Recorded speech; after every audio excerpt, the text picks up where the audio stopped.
Good evening and welcome back to the Human Rights Enigma. It was Chief Justice Marshall of the US Supreme Court who said in Marbury v. Madison in the year 1802, the essence of a civil liberty requires a legal remedy for a legal wrong, and that the government of the United States must grant a remedy for a violation of vested legal rights.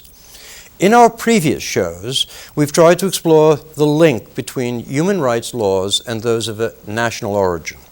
Despite the fact that we are all subjects of international law with defined rights and obligations, there remains a great deal of resistance by those in power in individual nations to both the concept and the actualization of these universal rights. There are apparently a number of roadblocks or barriers, some of them political, some economic, that a citizen or a subject might face in attempting to seek a remedy or redress to a wrong done him or her. So tonight we're going to discuss some of these impediments with the help of our distinguished panel, of course, who I'll now introduce to you. First is Malvina Halberstam, who I welcome back from Benjamin Cardozo. Next is an honored guest, Judge George Pratt, retired from the Second Circuit Court of Appeals. Next to the judge is Neil Afran. Welcome back, Neil. And Martin Flaherty, guest on our first show from the Lawyers Committee on Human Rights. And last but not least, Joseph Sahid, a New York practicing attorney. Ladies and gentlemen, the first proposition I wish to put before the panel is that the meaning, spirit, and intentions of human rights and civil rights laws are often either defeated, emasculated, or threatened by the various immunities granted to both states and officials as proffered by the Foreign Sovereign Immunities Act, the Act of State Doctrine, and by a review of the case law. So let's begin, and we'll start with Neil, if you can give him some assistance with that microphone, Neil. Well, I believe that the human rights revolution, and to a lesser extent the civil rights revolution, is still in need of time to develop appropriate methods for dispute resolution, to develop the fullest and fairest opportunity for people to access the courts and to resolve disputes. And we are making progress, but I believe we have a long way to go, and that even every year we have new decisions that do add to the ability of people to have proper access to the courts. But it's a struggle for justice, and it will be for some time to come.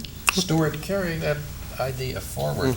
Your question assumes that the rights were there and things like immunities have come on the scene lately to get rid of them. Actually, the immunities were here at the beginning. The king can do no wrong, long before we recognized any rights whatsoever. That's the old adage from English common law. Yes, it is. And it's the history of civil rights in this country, and I assume it will be recapitulated with the human rights movement, is to gradually eat away at things like the doctrines of sovereign immunity and other immunities that have been developed. Right. Well, the Foreign Sovereign Immunities Act was designed to do exactly that. When Congress enacted it in 1976, it adopted something called the restrictive theory of immunity, as opposed to absolute immunity, which had existed a long time. And I think at this point it might be a good idea for Congress to enact a further exception, perhaps, for human rights violations or gross violations of human rights. They don't exist at present. Well, the Sovereign Immunities Act gives immunity to states and then has certain exceptions for torts, for commercial activities. It doesn't have an exception for gross human rights violations, and it would be something innovative because those violations substantively have only been developed recently, or the substantive laws making it a violation to do various things. It's an interesting view. Martin? Yeah, I mean, to pick up on what others have said here, you've got to recall that the human rights revolution is only about 50 years old. It really is a function of the reaction to the gross human rights violations of World War II. Before World War II, international law conceived of states as independent sovereigns with very little connection to one another. And as has been pointed out here, we're moving to a regime where that conception of sovereignty is breaking down in favor of a universal conception of rights that eventually one day, I hope, will be enforceable enforceable, both in international tribunals and in domestic tribunals as well. Right, Joe, your Well, view? some of the important civil rights statutes that were adopted after the Civil War in order to remedy what was going on in this country that people objected to were directed a lot to what was going on in the courts, that the Southern court system at the time had been corrupted and was doing things that a lot of other people in the country didn't think was right. So these laws were passed in an attempt to deal with that. There's Section 1983, Section 1985 that have been used in recent years, been resurrected and used to try to deal with deprivations of civil rights and human rights. All right, you've raised an interesting point, and you've very kindly directed me back to Judge Pratt, because I wanted to take a look at the Civil Rights Act, and especially I was thinking of the Act of 1871, the Ku Klux Klan Act. I know you're teaching a course on that at the moment, are you Yes, not? well, that includes 1983 and 1985. Well, I've had a look at the Act, and I've read its legislative history, and it seems to me that it was very clearly intended to hold all judicial authorities accountable for violations of civil rights, and yet the Supreme Court in recent history, on numerous occasions, has refused to recognize the meaning of the term any person, and has consistently granted immunities to judges in civil rights actions. So I wanted your view, and I think it's going to be considered a neutral now that you're retired, of course. I would just add to that, it's not just judges who claim and are granted immunity. There are other immunities. But it's every court-appointed person in our system. And if we're right that there are denials of due process and civil rights that are going on by the court system, it's not just judges, it's other court-appointed people. Well, let's look at judges first. They can claim immunity, include witness immunity, appointed immunity, all different kinds of immunity. There's prosecutorial immunity. There are many. There are qualified immunities as well. Judicial, prosecutorial, and legislative, and presidential. Right, and aren't there also qualified immunities even to social workers? Qualified immunities for all public officials. Well, what's your view on this? I mean, is it right and proper for the court itself, in a sense, to be considering this very issue of immunity to judges under the Civil Rights Act when we would never countenance the police reviewing civil complaints for police brutality? Isn't this a case of setting the judicial fox amongst the pigeons? Who else is going to make the determination? It's Difficult. the function of the judiciary to interpret laws. The immunity package was, at least theoretically, in place at the time these statutes were adopted in 1871. The Supreme Court has said Congress just assumed that the standard immunities would apply and that the rights would have to be interpreted and applied in light of the existing immunities. Neil, do you agree with that view? I would agree, and I would emphasize that the judiciary is probably the most important branch of government as regards individual rights and redress, so that the choosing of the judiciary is of paramount importance. So as long as we have a judiciary of very high caliber, both at the state and federal level, maybe these problems won't arise to such an extent. But doesn't this, in fact, I'll pose this to Martin, this question is an additional question on top of the original question. Doesn't this, in fact, set up a situation in which you almost have an autocratic arm of government which is, in fact, above the law? Well, potentially, that's right. Getting back to this issue about immunity under the Reconstruction legislation, it really comes down to what the legislative intent was, what Congress's intent was. Now, the Supreme Court assumed, as Judge Pratt said, that Congress adopted the existing package of immunities. But I'm not sure that if the real research was done, history would show that. As Joe said, the Reconstruction amendments and the Reconstruction legislation was a direct response to the recalcitrance of Southern governments, including the Southern judiciary.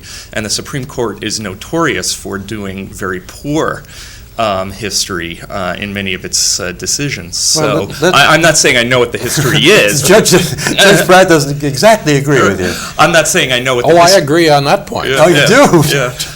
I don't know what the history is. What I'm saying is that I think that research might well show that the Supreme Court's own assumptions about history are not what they think they are. There's a more fundamental problem involved. Right. Even if there hadn't been the history of judicial immunity.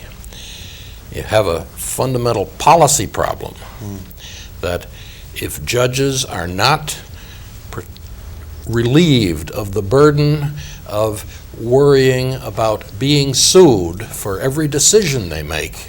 This is the argument I hear most often, of course. It's a very realistic one. There's a loser in every lawsuit. One of them thinks the judge was bought off. And if the judge had to turn around and defend himself against every lawsuit that was brought against him, you wouldn't get anybody to be judges. Interesting point. Malvina, let's turn to you. Well, I don't think it's so much of a problem that the judges are judging themselves, because Congress still has the authority to pass legislation limiting that immunity if they thought that the judges were misusing it. So ultimately, you do have the protection in Congress. It's not the judiciary is supreme only in interpreting a law that Congress has already enacted, but it doesn't preclude Congress from enacting another law if they find it isn't being properly applied. Fair enough. I would draw a distinction between money damages. I mean, suing a judge for and asking him to pay money is one thing, and I'm not talking about that really. Or other court-appointed people. I could see why you don't want to have prosecutors defending themselves from having to pay money to somebody who feels wrong, or witnesses or whatever. But on the other hand, I think that the immunity doctrine has gone way beyond that. It insulates not just money damages, or judges or others from money damages, it insulates them from any kind of responsibility. They don't have to answer. They could just sit silently and get away with whatever they've done wrong. But I think that's true too for any far. criminal defendant, too. He can sit silently, and we require the government to make the case against him. If there is a case to be made against the judge, he can be impeached. Not because he can claim immunity and say, you can't even sue me. Well, no, but he can be impeached But as a judge. but I think judges might be not wholly immune, because we've discussed this earlier, didn't we, Judge Pratt? I mean, first of all, a suit can be brought and injunctive relief sought, so the case holds. And also, if the judge has obviously exceeded his authority, would that be a scenario? If the judge is acting outside of the outer limits of his judicial authority, then he is subject to suit, just like any other public official. I'm going outside my own outline for today. What if a judge, I give you a hypothetical, here's a case in which only one party is present, and the other party has not been given notice and opportunity to be heard, and the judge nevertheless makes an order. Would that be in excess of authority? No. Would not. It's a very narrowly construed exception, and not one that's going to give anybody any cause for celebration, because it is interpreted and has been interpreted over the years in a very, very narrow way. Martin? Let's not forget, too, that there are other protections for the judiciary and public officials in general, short of immunity.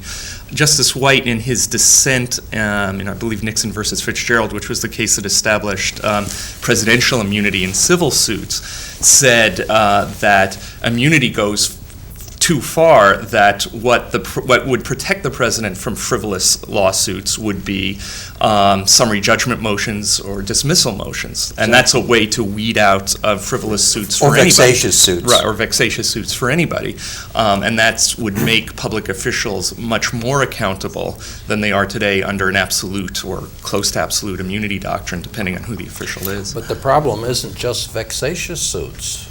The real problem is meritorious suits.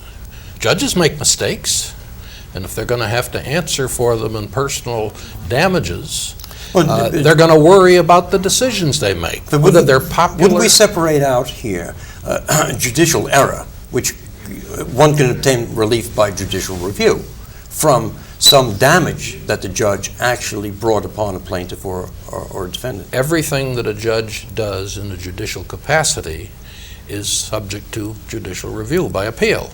Right. So there's always that remedy, which exists for almost no one else.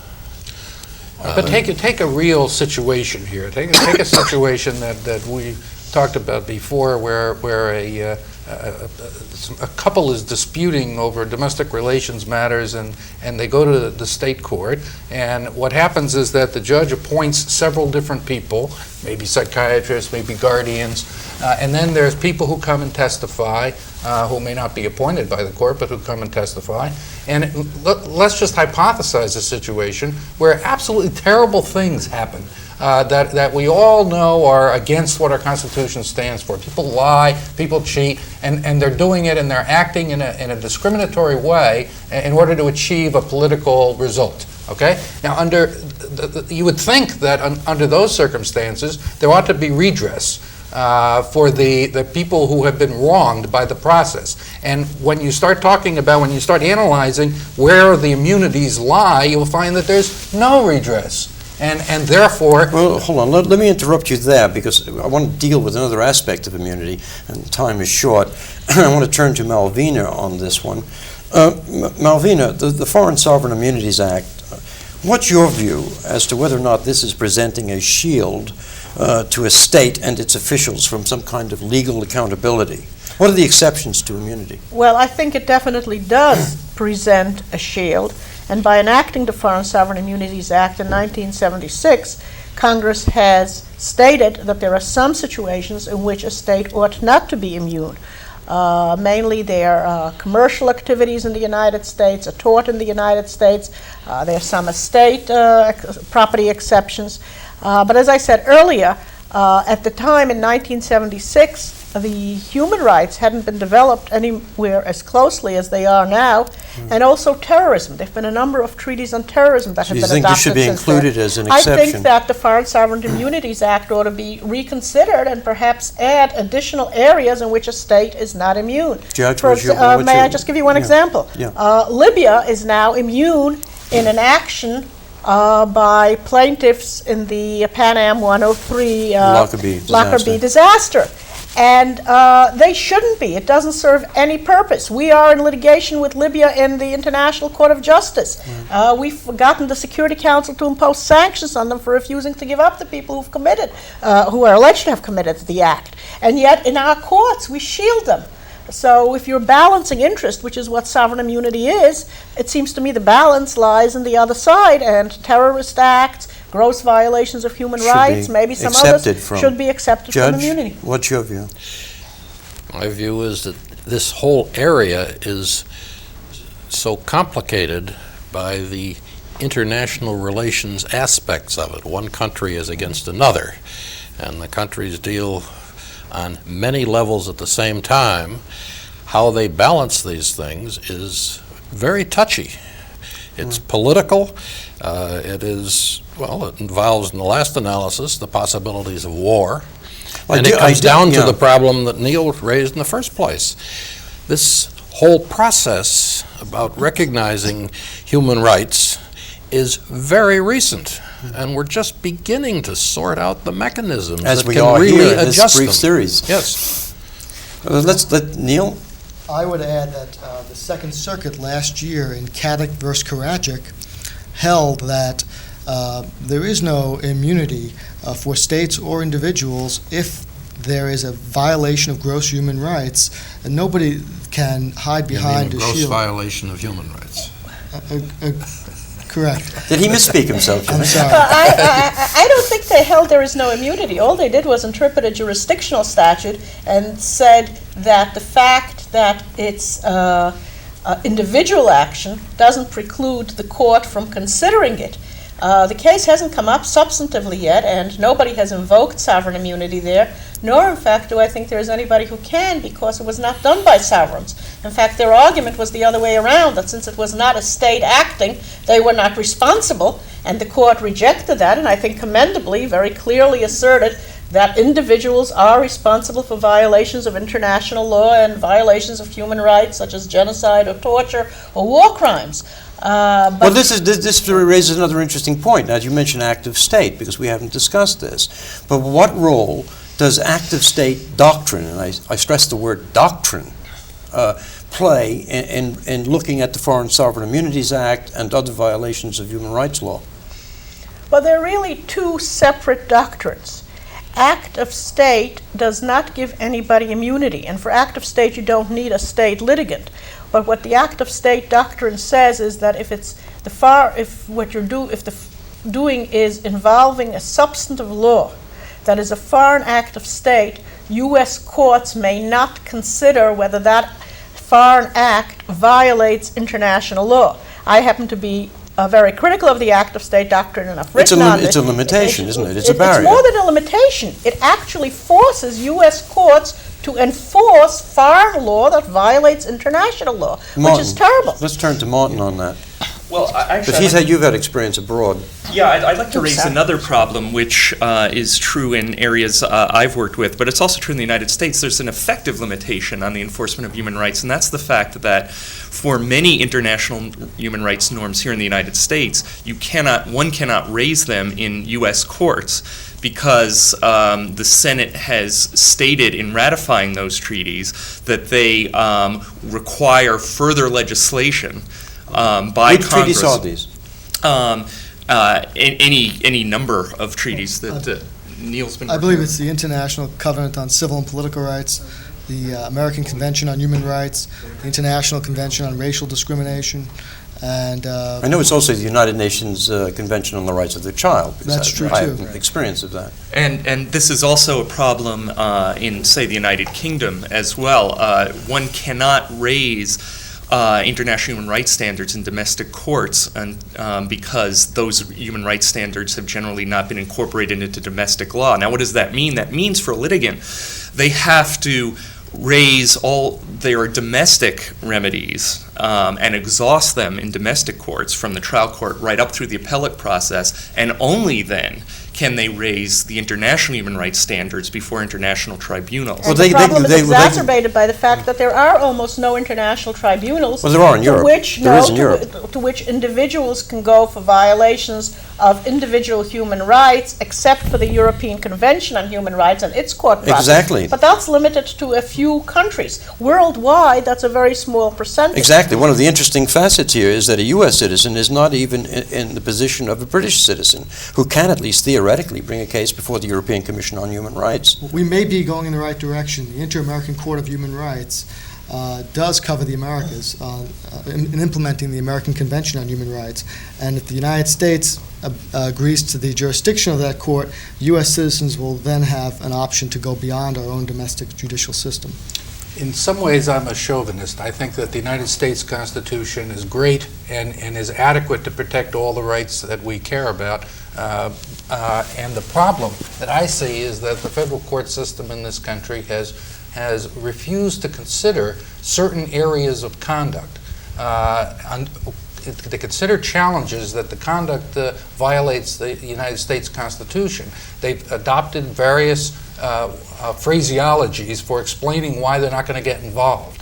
The problem is that when they don't get involved, then rights go without a remedy. So what you're saying is that the Constitution suffices, but it's not being utilized. I think that's right. Okay. Look, let's move on. I wanted to touch on another area which is interesting to me, and that is the kind of economic barriers that litigants might face. And we have a country of, 260, 270 million people here, and I would say the majority of whom, if you look at eliminating either end, a vast middle class in this country who cannot afford to hire attorneys in litigation and who are not indigent. And we have to explain what that term is. Who wants to have a go at the meaning of the word indigency, if I can get it pronounced properly?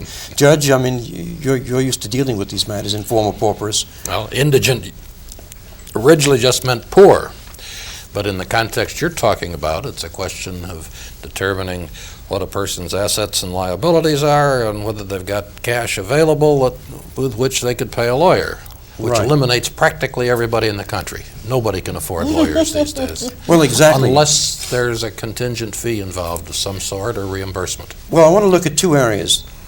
Let's just look at the federal courts. Federal courts can allow a litigant, if I'm not mistaken, to proceed informal pauperis as a poor person, and they might even grant counsel. But the question I'll now ask, are these rights hollow rights? I'd like to say that they are hollow to the extent that there aren't enough attorneys who are willing to serve pro bono in those cases where judges find there is merit to pro se litigants' cases. And that's a real problem. Many judges appoint counsel, but there are no counsel available. Well, where does this leave a litigant? Anybody can jump in here. I mean, where does this leave somebody who's a plaintiff, who has a case that's got merit, and cannot afford an attorney, and is granted a counsel by a federal judge, and no counsel comes forward? If it's a case for which money damages are available, Let's assume it is. Then attorneys generally are available because they can take it on a contingent fee. In theory, that may be true. In practice, it may be that the case is too complex, it's too far down the road, and attorneys... Or it lacks merit. Or it lacks merit. It might be useful to consider what some other jurisdictions do. The United Kingdom, for example, has a fairly good legal aid system whereby attorneys are paid a going market rate for handling both civil and criminal matters. And I'm not sure that would ever be implemented here, but it would be something that we might want to consider. Exactly. How does that interact with their system of the loser pays the winner's attorney's fees? I'm not sure. They don't always assign costs, is the answer, Judge. Sometimes in British courts, there'll be no costs and no costs taxed. That's the phrase they use. I think we're coming towards the end, so I really need to just touch on one other area. If we assume we have a litigant who cannot afford an attorney and is not granted counsel, and he seeks non-professional help, where does that next friend stand in U.S. courts, if at all? In administrative proceedings, that's permitted in some instances, in the immigration context, for instance. But generally, it's not permitted, and there is no possibility of a next friend arguing a case. You can have next friend or assisting in the brief writing or in the legal papers, but the papers have to be signed by the litigant himself. Malvina, what's your view? Quickly, we're almost out of time. Could I instead address something that was addressed earlier about the U.S. Constitution being adequate? If it's been on your mind, yes. then go ahead. I think the U.S. Constitution is adequate. I have no problem with that, and it may even provide greater protections than some of the international covenants. The only thing is it doesn't apply to everything. If a terrorist act is committed against U.S. citizens abroad, and if our courts don't have jurisdiction to deal because of sovereign immunity, that in no way reflects on the U.S. Constitution. So the immunity statutes, and sometimes the act of state, quite apart from the Constitution, can preclude meritorious actions in the United States, and I think they do need to be dealt with, which is what you were suggesting at the outset. Fine. Anybody else on next friend, if we can return to that briefly? Judge, I mean, is it right that a litigant is denied the right to seek assistance and have that person argue if he's not competent? The person who would be arguing for him would be functioning as an attorney, but not subject to either the training or to the ethical restrictions that attorneys are subject to. I'll have to cut you all off there. I see we've run out of time, so special thanks to our guests, Joe Sahid, Martin Flaherty, Neil Afran, Judge Pratt, and Malvina Halberstam. I hope you will all join us for the next program on the future of human rights from Stuart Rhine and the Human Rights Enigma. Good night, Godspeed, and be ever watchful of your rights.